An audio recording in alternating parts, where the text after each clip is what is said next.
Kay nanay po muna tayo. Si nanay po maasikaso po yan. Lalo na pag meron pong may sakit dito sa bahay, takbo po kagad sa ospital yan. Health conscious po.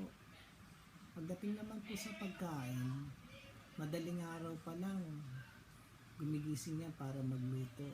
Para merong may pangbaon sa school at sa trabaho po. Hanggang sa ngayon, pag dumadating sila dito sa Pinas, ginagawa pa rin nila yung mga bagay na yun.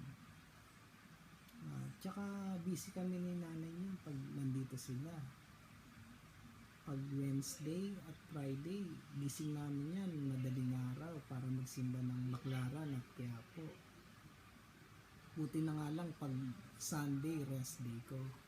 Kasi kuya ko yung nagdadrive pag Sunday, puro long drive pa.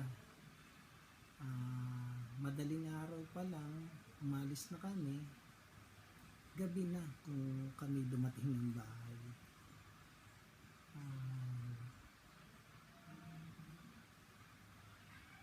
Yun. Pero okay lang kasi dun lumalakas si nanay pag gumagala. Yun na rin ang kanyang naging vitamins pagmomoling tsaka yung paggala-gala.